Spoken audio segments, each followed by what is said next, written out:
Hey guys, welcome to source point. आज अभी हम लोग डिस्कस करने वाले हैं वीज़ एंड आइज के करेंट अफेयर्स जो कि हमारी सितंबर मंथ की है। तो चलिए स्टार्ट करते हैं सितंबर मंथ की। और इससे पहले जो भी आपका अगस्त और जुलाई का अभी तक कुछ टॉपिक्स बचे हुए उसे भी हम लोग बैक टू बैक अब यहाँ पे कंप्लीट कर लेंगे। तो चलिए स्टार्ट करते हैं हमारी फर्स्ट आर्टिकल जो कि यहाँ पे नारी शक्ति वंदन के साथ हम लोग स्टार्ट करने वाले हैं पॉलिटी एंड गवर्नेंस में। यहाँ पे आप देखोगे कॉन्स्टिट्यूशन एक्ट 2023 कहा जा रहा है क्योंकि कॉन्स्टिट्यूशन को अमेंड किया गया है और वो भी अमेंडमेंट कितनी है तो 106। तो 106 अमेंडमेंट है जहाँ पे नारी शक्ति वंदन एक्ट यहाँ पे है। तो इसके बारे में डिटेल में हम लोग देखने वाले हैं। साथ ही फिर यहाँ पे आपका अब इलेक्शन की टाइम है तो ऑब्वियस है कि साइमल्टेनियस जो इलेक्शन है इसके बारे में फिर से डिबेट एंड डिस्कशन पूरी तरीके से हो रही है। तो एक बार फिर से हम लोग रिवाइज़ कर लेंगे और कुछ भी अगर यहाँ पे कुछ न्यू पॉइंट्स है जो कि आप अपने नोट्स में ऐड ऑन कर सकते हो। देन यहाँ पे आर्टिफिशियल इंटेलिजेंस एंड इलेक्शन की बात करने वाले हैं कि इलेक्शन में आर्टिफिशियल इंटेलिजेंस किस तरीके से हेल्प करने वाला है। साथ ही personality rights and then secretariat of the parliament and कुछ यहाँ पे शॉर्ट्स में जो न्यूज़ है उसे भी कवर करेंगे। तो चलिए स्टार्ट करते हैं हम लोग यहाँ पे फर्स्ट आर्टिकल के साथ जो कि है नारी शक्ति वंदन। देखिए जब भी कॉन्स्टिट्यूशन में अगर कुछ न्यू अमेंडमेंट होती है तो वो हमारे एग्जाम पॉइंट ऑफ व्यू से सुपर इम्पॉर्टेंट हो जाता है। ओके, तो इसलिए इसको ध्यान से यहाँ पे हम लोग देखने वाले हैं। पार्लियामेंट के द्वारा 106 अमेंडमेंट को यहाँ पे पास किया गया है जिसमें कि 1/3 रिजर्वेशन देने की बात की गई है विमेन को, वो भी लोकसभा में, स्टेट असेंबलीज़ में और यहाँ पे national capital territory of Delhi में। तो यहाँ पे आप देख सकते हो कि जो रिजर्वेशन की बात की जा रही है वो यहाँ पे 1/3 विमेन के लिए की जा रही है। लेकिन यहाँ पे हमारा कॉन्स्टिट्यूशन में अमेंडमेंट किया गया है तो वाजिब सी बात है कि किसी न किसी आर्टिकल में अमेंड किया गया होगा, कोई ना कोई न्यू आर्टिकल इंसर्ट किए होंगे।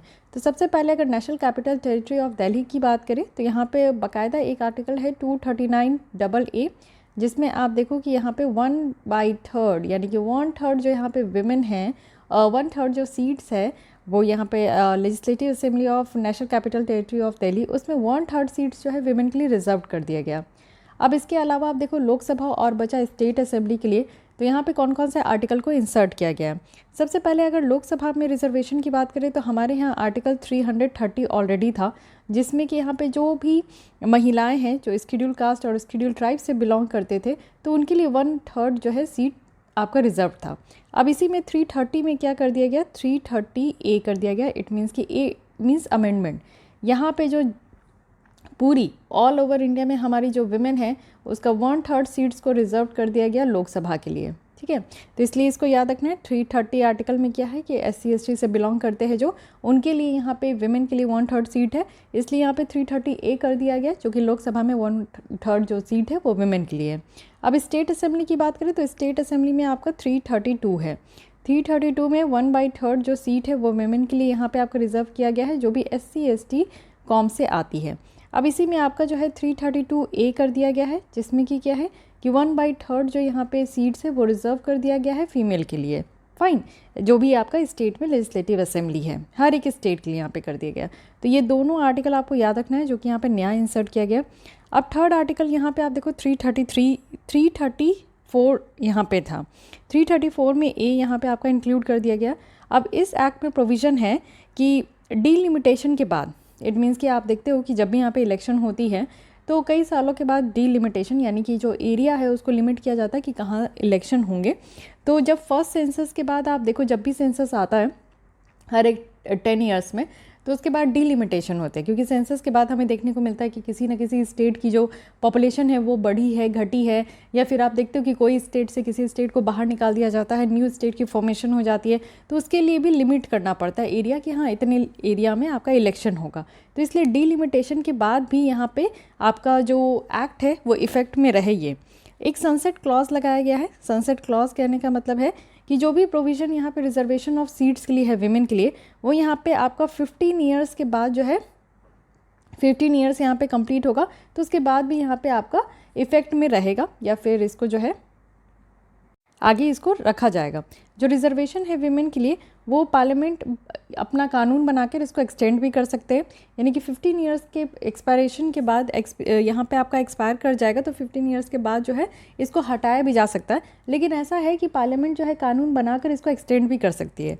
पीरियोडिक रोटेशन ऑफ सीट्स होगा जो भी विमेन के लिए रिजर्व किया गया है, जैसे कि आपका हर एक 10 साल में जब सेंसस आएगा तो उसके बाद जब डिलिमिटेशन की बात की जाएगी तो पार्लियामेंट ही यहाँ पे डिटरमाइन करेंगे कि सीट्स को रोटेट करना है जो भी विमेन के लिए रिजर्व किया गया है। साथ ही प्रोविज़न जो इस एक्ट में है वो यहाँ पे किसी भी तरीके की जो लेजिस्लेटिव असेंबली में या लोकसभा में जो रिप्रेजेंटेशन है उसको यहाँ पे अफेक्ट नहीं करेगा, ठीक है। लेकिन चलिए यहाँ पे विमेन के लिए स्पेशली सोचा गया और विमेन के लिए यहाँ पे एक्ट लाया गया, तो क्या ज़रूरत था विमेन के लिए जो है सीट्स को रिजर्व करने की, क्यों ज़रूरत पड़ी? सबसे पहले आप देखो कि लेजिस्लेचर में आप देखोगे चाहे वो लोकसभा है या फिर हमारा स्टेट लेजिस्लेचर है, विमेन की रिप्रेजेंटेशन बहुत ही कम है। सिर्फ 14% जो मेंबर है हमारे इंडियन पार्लियामेंट में वो विमेन है, और साथ ही साथ अभी तक का आप देखोगे सबसे ज़्यादा है 14%। और एवरेज रिप्रेजेंटेशन अगर विमेन का हम लोग स्टेट असेंबलीज़ में देखें तो वो सिर्फ 8% ही है। और कुछ ही स्टेट में आपको विमेन रिप्रेजेंटेशन स्टेट असेंबलीज़ में देखने को मिलेंगे, जैसे कि कुछ स्टेट में है, लेकिन कुछ स्टेट ऐसे भी है जहाँ पे आपको विमेन की रिप्रेजेंटेशन नहीं देखने को मिलेगा, स्पेशली जब आप नॉर्थ ईस्टर्न के स्टेट में देखोगे, फोकस करोगे तो वहाँ पे। और मिज़ोरम एक ऐसा स्टेट है जहाँ पे कोई भी विमेन रिप्रेजेंटेशन है ही नहीं स्टेट असेंबली में। साथ ही आप इंटर पार्लियामेंट्री यूनियन के हिसाब से अगर हम लोग देखें तो इंडिया की कुछ ही % ऑफ विमेन है जो कि लोअर हाउस में है, यानी कि लोकसभा में। अगर हम लोग अपने नेबर कंट्री के कंपैरिजन में देखें, वहीं आप नेपाल, पाकिस्तान, श्रीलंका, बांग्लादेश में देखो तो वहाँ पे विमेन की रिप्रेजेंटेशन हमारे यहाँ से कंपैरिजन से ज़्यादा है, ठीक है। साथ ही आप देखो पैट्रियार्कल नेचर है पॉलिटिकल पार्टीज़ का। इवन आप देखते हो जब पॉलिटिक्स की बात आती है तो हमारे दिमाग में कोई एक मेल इमेज आ जाता है जब पॉलिटिक्स की बात होती है, तो इसलिए ये पैट्रियार्कल नेचर है। तो इसलिए भी आप देखो कि विमेन के लिए वैसा बेटर कंडीशन नहीं है, वैसा इन्वायरमेंट नहीं है। बट हाँ, क्योंकि अब चेंज करने की ज़रूरत है तो इसलिए यहाँ पे इस तरीके का आपका जो है नीड है कि बहुत ज़्यादा विमेन की यहाँ पे रिप्रेजेंटेशन हो। साथ ही साथ आप देखो जेंडर सेंसिटाइजेशन और पब्लिक पॉलिसी की बात की जाती है। विमेन रिप्रेजेंटेशन अगर हम लोग डिसीजन मेकिंग प्रोसेस में देखें तो ये बहुत ज़्यादा ज़रूरी है, क्योंकि आप देखो कि विमेन जो है बहुत तरीके की प्रॉब्लम से जूझ रही है। तो इसलिए जो सफ़रर नोज़ बेटर देन अदर्स जो हम लोग कहते हैं, तो सफ़रर अगर विमेन है तो विमेन ही यहाँ पे डिसीजन मेकिंग में बहुत अच्छा रोल प्ले कर सकती है, जिससे कि यहाँ पे जो कानून है विमेन के लिए, विमेन के फेवर के लिए, वो बेटर तरीके से यहाँ पे निकल कर आ पाएगा। जैसे आप देखो lower female labour force participation है, आप देखो कि बहुत कम महिलाएं जो है वो यहाँ पे बाहर आकर, घर से बाहर निकल कर काम करती है। साथ ही क्राइम रेट भी अगर हम लोग विमेन के अगेंस्ट में देखें तो वो बढ़ता ही जा रहा है। क्यों बढ़ता जा रहा है और इसको किस तरीके से सप्रेस करना चाहिए, क्या यहाँ पे चीज़ें होनी चाहिए हमारे देश में, उसको भी विमेन जो है यहाँ पे बेटर तरीके से टैकल कर सकती है। साथ ही अगर हम लोग देखें तो एविडेंस जो कि रिजर्वेशन अगर लोकल लेवल पे दिया गया, आपको पता है कि 73rd और 74th कॉन्स्टिट्यूशनल अमेंडमेंट था जिससे कि पंचायती राज आया और म्यूनिसिपैलिटीज़ आए।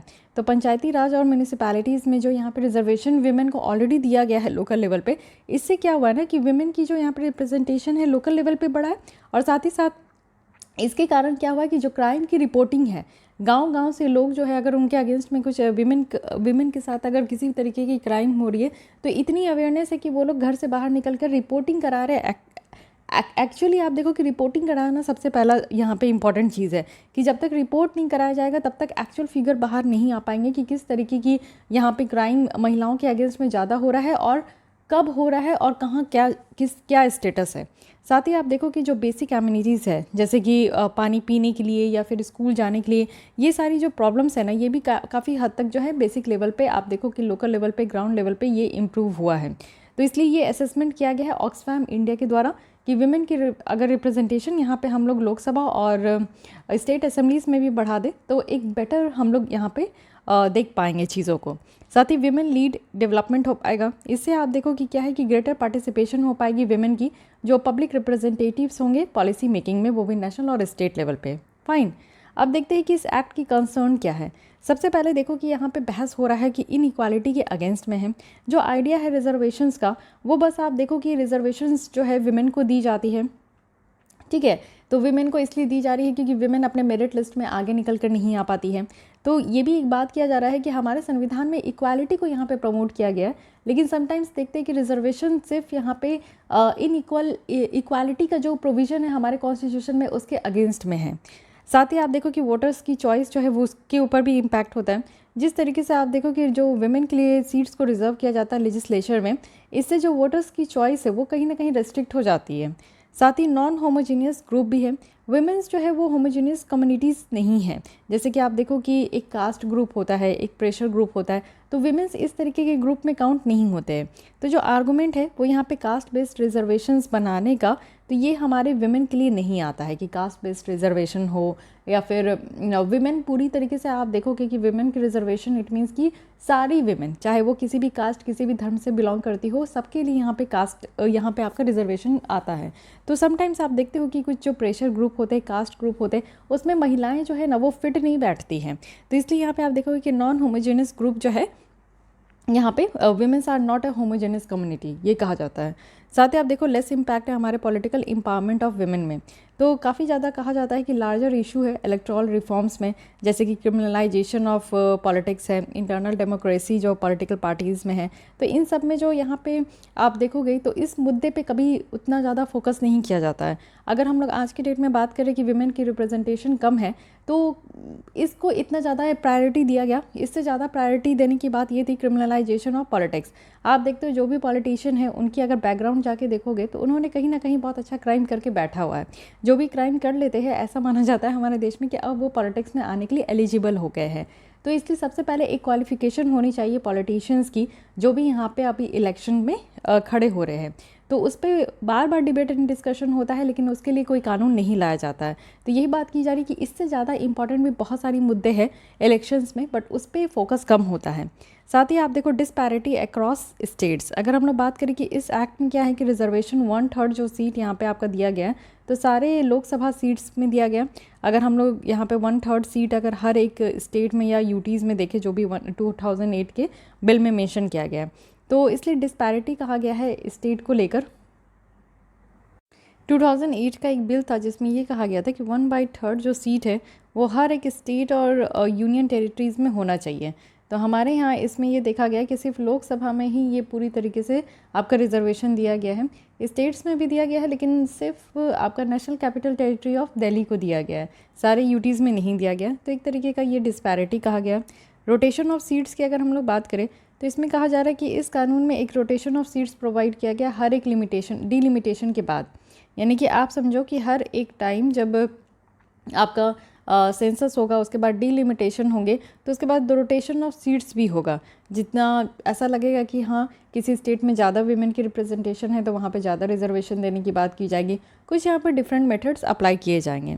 साथ ही रिजर्वेशन जो कि राज्यसभा और लेजिस्लेटिव काउंसिल की बात करें तो इस कानून में आप देखोगे किसी भी तरीके का प्रोविज़न नहीं दिया गया है वुमेन की रिप्रेजेंटेशन को लेकर, जो कि राज्यसभा और लेजिस्लेटिव काउंसिल में। तो सिर्फ विमेन की रिप्रेजेंटेशन जो है हमारी लोकसभा और असेंबली की बात की गई है, राज्यसभा और काउंसिल की बात नहीं की गई है। एक कमेटी है गीता मुखर्जी की 1996 की, जिनके द्वारा रिकमेंड किया गया था कि विमेन की रिप्रेजेंटेशन को बढ़ाने के लिए राज्यसभा और लेजिस्लेटिव काउंसिल में भी यहाँ पे रिजर्वेशन प्रोवाइड करना होगा। तो चलिए ये एक कमेटी है जिनका आप लोग को याद रखना है, क्योंकि इस कमेटी के बेसिस पे भी आप लोग अपने आंसर्स को फ्रेम कर सकते हो। अब वे फॉरवर्ड में कहा जा रहा है कि एक तो टाइमली इम्प्लीमेंटेशन करने की बात है।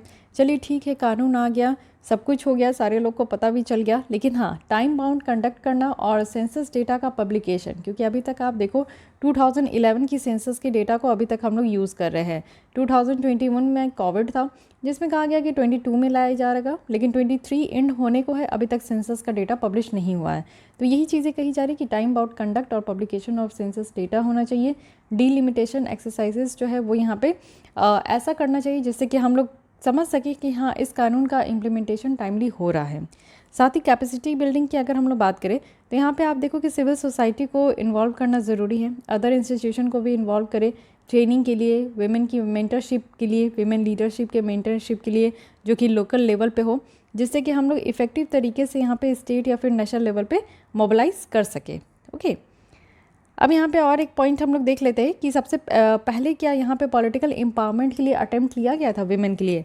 तो 1992 में आप देखो कि विमेन की रिजर्वेशन की बात की गई थी 73rd और 74th अमेंडमेंट में, जो कि 73rd कॉन्स्टिट्यूशनल अमेंडमेंट से हमारे यहाँ पंचायती राज आया और 74th कॉन्स्टिट्यूशनल अमेंडमेंट से म्यूनिसिपैलिटीज़ आए। तो सबसे पहले जो लोकल लेवल पे महिलाओं की रिजर्वेशन और महिलाओं के रिप्रेजेंटेशन को इंक्रीज़ किया गया वो इस कॉन्स्टिट्यूशनल अमेंडमेंट एक्ट से किया गया। देन यहाँ पे 1996 है जिसमें कि 81st अमेंडमेंट बिल को यहाँ पे इंट्रोड्यूस किया गया था, जिसमें ये कहा गया था कि 1/3 सीट्स जो है वो विमेन के लिए यहाँ पे रिजर्व्ड होना चाहिए लोकसभा में और स्टेट असेंबलीज़ में। तो चलिए ये हमारी जो बात है ये पहली बार यहाँ पे 2023 में नहीं हुई थी, ऑलरेडी यहाँ पे 1996 में इसके बारे में बात हो चुका है। फिर 1998 और 1999 में सिमिलर अटेम्प्ट्स जो है वो यहाँ पे बनाए गए थे। फिर 2008 में क्या हुआ कि इस तरीके का लास्ट अटेम्प्ट था जो कि 2008 में बनाया गया, जब यहाँ पे रिजर्वेशन ऑफ विमेन का जो बिल है वो इंट्रोड्यूस किया गया था और राज्यसभा से भी पास हो गया, लेकिन बाद में चलकर ये बिल जो है लैप्स हो गए थे। तो इसलिए 2008 के बाद इस बिल को फिर से यहाँ पे लाया गया कि विमेन की रिप्रेजेंटेशन के बारे में सोचना चाहिए, इस पर बात करना चाहिए, कानून आने चाहिए, तभी जाकर इस बार जो है इसके ऊपर बिल्कुल से एग्जैक्ट मोहर लग चुका है। ओके, सो आई होप कि आपको पूरी तरीके से समझ में आई होगी। यहाँ पे नारी शक्ति वंदन, इट मीन्स कि विमेन एम्पावरमेंट की यहाँ पे बात की जा रही है जो कि पॉलिटिकल एरा में। और कॉन्स्टिट्यूशन की अगर हम लोग बात करें तो 106th अमेंडमेंट यहाँ पे किया गया है। कौन कौन से आर्टिकल आपको याद रखना है, बिल्कुल 239AA जो कि यहाँ पे दिल्ली के बारे में बात होती है, फिर 330 जो कि लोकसभा में रिप्रेजेंटेशन की बात है, साथ ही 332 जो कि यहाँ पे लेजिस्लेटिव असेंबली में रिजर्वेशन की बात है, 334A जो कि यहाँ पे आपका संसद क्लॉज वगैरह भी दिया जाता है, एक्सेप्शंस है। इसके बाद हमने देखा कि विमेन रिजर्वेशंस की ज़रूरत क्यों है, तो इसके भी बहुत सारे पॉइंट्स हमने देखा।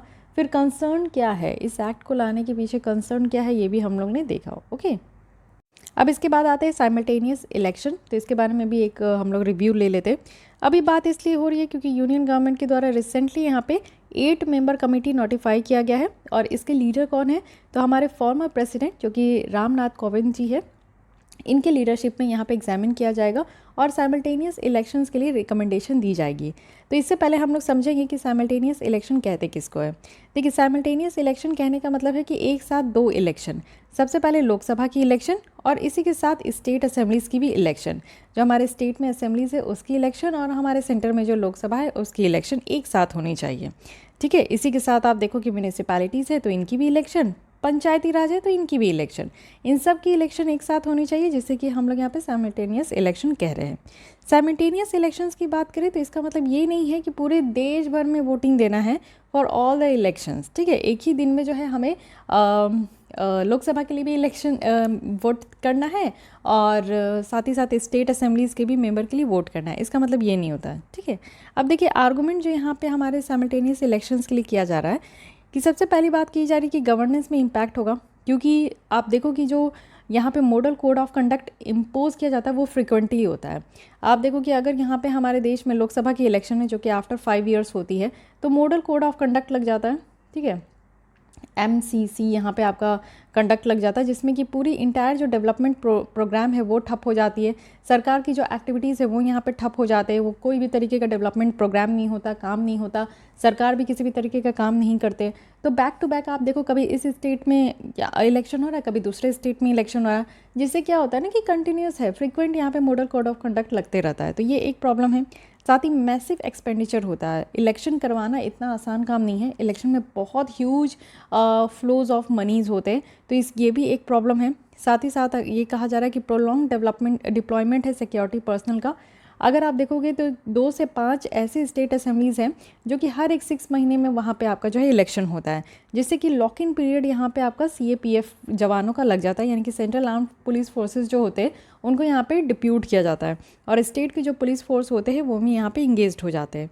अदर इशू कहा जा रहा है कि फ्रिक्वेंट इलेक्शंस जो है वो पब्लिक के नॉर्मल लाइफ को जरूर यहाँ पे डिस्टर्ब करते हैं।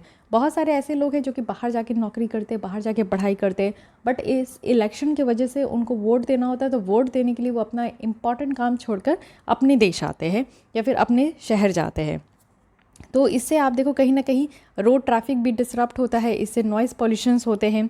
फ्रीक्वेंट इलेक्शन से क्या होता है कि कास्ट, रिलीजन और कम्युनल इश्यूज़ जो है वो हमारे देश में आपको बहुत ज़्यादा से ज़्यादा देखने को मिलेगा। जैसे ही इलेक्शन की बात आएगी तब आप देखोगे कि कास्टिज्म पे बहुत ज़्यादा डिबेट डिस्कशन होगा, रिलीजन पे बहुत ज़्यादा डिस्कशन होगा, कम्युनल वायलेंस बहुत ज़्यादा निकल कर आते हैं, तो ये सब जो है एकदम चरम सीमा पे चला जाता है। ओके, एकदम पिक पे आ जाता है। उसके बाद आप देखो कि शिफ्ट इन फोकस, यानी कि गवर्नेंस का जो फोकस होता है वो शिफ्ट हो जाता है, क्योंकि मेनली आप देखो नॉर्मल डेज़ में क्या होता है कि डेवलपमेंट की बात की जाती है, लोगों के हित पे बात की जाती है, एक वेलबिंग की बात की जाती है। बट जैसे ही इलेक्शन आता है सारे लोग जो है यहाँ पे डेवलपमेंट से हट कर जो है सिर्फ अपने मतलब के बारे में सोचते हैं, अपने मतलब की विक्ट्री के बारे में सोचने लगते हैं। साथ ही अगर हम लोग देखें कि अगर साइमल्टेनियस इलेक्शंस हम लोग कंडक्ट कराते हैं तो इसमें क्या क्या चैलेंजेस है। सबसे पहला है कि ऑपरेशनल चैलेंजेस है कि इतने बड़े लेवल पे इलेक्शन को कैसे हैंडल किया जाएगा। कॉन्स्टिट्यूशनल एंड स्टैट्यूटरी कंसर्न यहाँ पे निकल कर आता है। साथ ही आप देखो कि अगर हम लोग को एक ही साथ इलेक्शन कंडक्ट कराने हैं तो इसके लिए सबसे पहले हमें कॉन्स्टिट्यूशन में कुछ जो आर्टिकल्स है उसको अमेंड करना होगा, जस्ट लाइक आर्टिकल 83, 85, 172, 174 एंड 356, जो कि यहाँ पे conduct of election, by election and no confidence motion से रिलेटेड है। लॉजिस्टिकल और जो वेयर हाउस इशूज़ है ये भी यहाँ पे बहुत निकल कर आएगा कि बहुत ज़्यादा हमें ईवीएम की ज़रूरत पड़ेगी और वीवी पैट की हमें ज़रूरत पड़ेगी, ठीक है। इलेक्ट्रॉनिक वोटिंग मशीन है इसकी ज़रूरत पड़ेगी, voter verifiable paper audit trial machine है इनकी ज़रूरत पड़ेगी। साथ ही वोटर बिहेवियर में भी इम्पैक्ट होगा। क्या पता हमारे माइंड में ये चल रहा होगा कि एक पार्टी जिसे हम लोग स्टेट पे अगर वोट दे रहे हैं तो सेंटर में भी उसी पार्टी को वोट देते हैं, तो एक जो हमारा वोटर बिहेवियर है वो भी इम्पैक्ट हो पाएगा। साथ ही लैक ऑफ फैमिलियरिटी यानी कि आइडिया से यहाँ पे आप देखो कि कमी है। जो लास्ट साइमल्टेनियस इलेक्शन हमारे देश में हुआ था वो 1960 में हुआ था, और उसके बाद आप देखो जो इंटायर जनरेशन है वो यहाँ पे फैमिलियर ही नहीं है। हम लोग नहीं जानते हैं कि साइमल्टेनियस इलेक्शन होगा कैसे, होता कैसे है, या फिर कैसे इसको कंडक्ट किया जाएगा, अभी हम लोग इमेजिन भी नहीं कर सकते। अदर्स यहाँ पे बात किया जा रहा है कि जो पॉलिटिकल अकाउंटेबिलिटी है इलेक्टोरेट के ऊपर, तो ये भी आपका कहीं ना कहीं लॉस हो जाएगा। एज इलेक्टेड रिप्रेजेंटेटिव्स होंगे, पार्टीज़ होंगे जो कि मेनली यहाँ पे इलेक्शन फेस करते हैं ओनली आफ्टर 5 इयर्स, तो 5 साल के बाद ही इलेक्शन फेस करते हैं। तो बेसिकली आप देखो कि जो पॉलिटिकल अकाउंटेबिलिटी है वो भी यहाँ पे कहीं ना कहीं इम्पैक्ट होगा। साथ ही हमारे इकॉनमी में इम्पैक्ट होगा जो ग्रास रूट लेवल पे है, जैसे कि बहुत सारे जॉब्स जो है वो यहाँ पे इलेक्शन के टाइम पे ही आपका क्रिएट होगा, क्योंकि आप देखते हो कि इलेक्शन के टाइम में बहुत ज़्यादा जो है फ्रीबीज़ यहाँ पे निकल कर आते हैं कि बहुत ज़्यादा लोगों को पैम्पर किया जाता है, फ्रीबीज़ यहाँ पे दी जाती है, तो उसके बारे में भी यहाँ पे इम्पैक्ट हो सकता है। साथ ही आप देखो कि रिकमेंडेशन यहाँ पे जो साइमल्टेनियस इलेक्शन के लिए दिया गया है, तो लॉ कमीशन के द्वारा रिकमेंडेशन दिया गया है 170th रिपोर्ट में। ये कहा गया है इनके द्वारा कि जो इलेक्शन है लोकसभा और स्टेट असेंबलीज़ का साइमल्टेनियस करने के लिए तो कर सकते हैं, बट जो रिज़ल्ट है इलेक्शन का उसको विथहोल्ड करना होगा, यानी कि after the expiry of term जो कि असेंबली का है। पार्लियामेंट जो है स्टैंडिंग कमेटी जो कि personnel public grievances and law and justice के है 79th रिपोर्ट है। 2 फेज सिंक्रोनाइज्ड यहाँ पे इलेक्शन कहा जा रहा है कि इलेक्शन जो होगा कुछ लेजिस्लेटिव असेंबली का होगा जो कि मिड टर्म ऑफ लोकसभा है, और रिमेनिंग जो है वो यहाँ पे लोकसभा के टेन्योर के एंड में होगा। बाई इलेक्शन कहा जा रहा है कि बाई इलेक्शन होगा टू ऑल सीट्स जो कि यहाँ पे खाली होगा पर्टिकुलर ईयर में, तो इसको एक साथ कंडक्ट किया जाएगा प्री डिटरमाइंड डेट या टाइम फ्रेम में। तो ये बातें कही जा रही है। नीति आयोग की भी यहाँ पे पेपर निकल कर आया है, डिस्कशन पेपर, जिसमें कहा गया है कि 2 फेज़ में साइमल्टेनियस इलेक्शन कराया जा सकता है। साथ ही अगर हम लोग प्री मैच्योर डिसोल्यूशन अगर हम लोग देखें, मान लीजिए कि लोकसभा जो है पहले ही यहाँ पर डिज़ोल्व हो गया या स्टेट असेंबली पहले ही यहाँ पर डिज़ोल्व हो गए, तो जो टर्म है न्यूली इलेक्टेड हाउस का वो यहाँ पे जितने टर्म बचा है उसी के लिए उतने ही के लिए होगा। जैसे मान लीजिए कि 5 इयर्स तो इनका टेन्योर है, मान लीजिए 3 इयर्स में ही यहाँ पर डिज़ोल्व हो गया लोकसभा या फिर किसी स्टेट की स्टेट असेंबली, तो फिर से जब उसका इलेक्शन होगा तो इलेक्शन होगा रेस्ट ऑफ द टेन्योर के लिए। इट मीन्स कि 2 साल ही बचे हैं तो 2 साल के लिए यहाँ पे इलेक्शन कराया जाएगा, ऐसा कहा जा रहा है नीति आयोग के द्वारा, ठीक है। और जो नो कॉन्फिडेंस मोशन यहाँ पे आपका लाया जाता है तो साइमल्टेनियसली मूव होगा एक कॉन्फिडेंस मोशन भी, जिससे कि ऑल्टरनेटिव गवर्नमेंट जो है वो भी फॉर्म हो सके। नो कॉन्फिडेंस मोशन कहने का मतलब है कि उस सरकार के लिए यहाँ पे नो कॉन्फिडेंस मोशन लाया जाता है जिनको हटाना होता है, जिनके ऊपर अब लोगों का कॉन्फिडेंस नहीं रहा, तो उनको हटाने के लिए नो कॉन्फिडेंस मोशन लाया जाता है पार्लियामेंट में। तो इसलिए कहा जा रहा है कि कॉन्फिडेंस मोशन भी होगा कि उसी के साथ साथ लोगों की जो है यहाँ पे हम लोग डिसीजन भी समझ ले कि अगर ये सरकार गिर रही है तो वो ऑल्टरनेटिव कौन से सरकार को खड़ा करना चाहते हैं। इसी के साथ आप देखो लॉ कमीशन के द्वारा 2018 में भी ड्राफ्ट किया गया है, जिसमें कि यहाँ पे सिंक्रोनाइजेशन ऑफ इलेक्शंस की बात की जा रही है। यहाँ पे पहला ऑप्शन यहाँ पे दिया जा रहा है कि पोस्टपोन एडवांस करना या पोस्टपोन करना जो भी इलेक्शन टाइमिंग है कुछ सर्टेन स्टेट में। साथ ही ऑप्शन 2 में कहा जा रहा है कि इलेक्शन को कंडक्ट करना only twice in 5 year, it means कि 5 ईयर में सिर्फ 2 ही बार यहाँ पे इलेक्शन कंडक्ट कराना। तीसरा ऑप्शन यहाँ पे दिया गया है कि सारे इलेक्शंस जो कि कैलेंडर ईयर में अगर करना है, इलेक्शन कंडक्ट कराना है तो एक ही साथ कराओ, ठीक है। साथ ही नो कॉन्फिडेंस मोशन को रिप्लेस करना है एक constructive vote of no confidence. It means कि यहाँ पे एक एप्रोप्रिएट अमेंडमेंट के साथ यहाँ पे जो नो कॉन्फिडेंस मोशन अब तक हम लोग पढ़ते आ रहे हैं उसको यहाँ पे हटाओ और एक constructive vote of no confidence लेकर आओ, ठीक है। इट मीन्स कि अल्टरनेटिव गवर्नमेंट और क्या यहाँ पे फॉर्म हो सकता है उसके बारे में बात करने के लिए। कंक्लूजन में कहा जा रहा है कि जैसे कि गवर्नमेंट ने जो आइडिया है साइमल्टेनियस इलेक्शन का उसको एक्सप्लोर किए फर्दर, तो एक ट्रांसपेरेंट जो डेलिब्रेशन है कि किस तरीके से किसी डिसीज़न को गाइड करना है जिससे कि हमारी डेमोक्रेटिक प्रोसेस जो है उसकी इंटीग्रिटी यहाँ पे बनी रहे, तो उस पर यहाँ पे बात किया जा रहा है। तो रही बात ये साइमल्टेनियस इलेक्शन का, जिसमें कि हमने देखा क्या क्या चैलेंजेस आएंगे, क्या ज़रूरत है। एक बार टाइमलाइन देख लेते हैं क्योंकि 1960 के बाद से किस तरीके से हमारे देश में क्या क्या हो रहा है। देखिए 1952 से 1967 के बीच में क्या था कि जनरल इलेक्शन होता था लोकसभा और स्टेट असेंबलीज़ का, जो कि एक ही साथ कंडक्ट होता था। फिर 1968 से क्या हुआ कि प्री मेच्योर डिज़ोल्व हो गए, यानी कि कुछ स्टेट के जो स्टेट लेजिस्लेटिव्स हैं तो वो यहाँ पर डिज़ोल्व हो गए। तब 1970 में क्या हुआ कि लोकसभा भी यहाँ पर डिज़ोल्व हो गया। अब 1971 के बाद यहाँ पे फ्रेश इलेक्शन होने लगे और 1983 में इलेक्शन कमीशन ऑफ इंडिया ने सजेस्ट किया कि फिर से हमारे देश में साइमल्टेनियस इलेक्शन हो। बट ठीक है, इसके बाद से अभी तक साइमल्टेनियस इलेक्शन नहीं हुआ है, तो इसके ऊपर अब डिस्कशन हो रहा है, बहुत ज़ोर शोर से डिस्कशन हो रहा है। तो देखते हैं कि इसको हमारे देश में कब इम्प्लीमेंट किया जाता है। लेकिन इससे पहले कि इसको इम्प्लीमेंट किया जाए या नहीं किया जाए, मैं आप लोग से सजेशन मांगना चाहती हूँ या फिर आप लोग का ओपिनियन क्या है कि हमारे देश में क्या ये साइमल्टेनियस इलेक्शंस जो है वो सक्सेसफुली रन कर पाएगा कि नहीं। आप लोग अपने तरीके से प्रॉस एंड कॉन्स बता सकते हैं अपार्ट फ्रॉम दिस पॉइंट्स जो कि हम लोग यहाँ पे डिस्कस किए हैं, क्योंकि आप लोग को भी अपने हिसाब से सोचना होगा कि हमारे देश में अगर साइमल्टेनियस इलेक्शंस आते हैं, इसको अगर इम्प्लीमेंट किया जाता है तो कितने हद तक ये सही होगा, आपको कैसे इम्पैक्ट करेगा personally. Okay, so guys this is all about this 2 article. I hope कि आपको ये लेसन अच्छे लगे होंगे। अब यहाँ पे कंटिन्यूस तरीके से मैं लेसन लेकर आने का कोशिश करूँगी, काफ़ी गैप हो जाते हैं तो कोई इशू नहीं है। आप लोग जो है अपनी जिस तरीके से प्रिपरेशन को कैरी ऑन कर रहे हैं वो करते रहिए। इसके अलावा अगर आप लोग की कोई भी डाउट्स, क्वेरीज़ है, क्वेश्चंस है तो वो आप लोग कमेंट बॉक्स में ओपनली लिख सकते हो। मैं मिलती हूँ यहाँ पे कल इसी टाइम पे। डेली आपको जो है लेसन 4 बजे देखने को मिलेगा, तो 4 से 5 बजे के बीच में हमारी लेसन्स यहाँ पे अपलोड हो जाती है। तो डेली बेसिस पे लेसन देखने के लिए हमारे चैनल को आप सब्सक्राइब कर सकते हो, और अगर आपको ये लेसन अच्छी लगती है तो लाइक कर सकते हो, अपने दोस्तों के साथ भी शेयर कर सकते हो। मिलती हूँ कल इसी टाइम पे। आज के लिए बस इतना ही।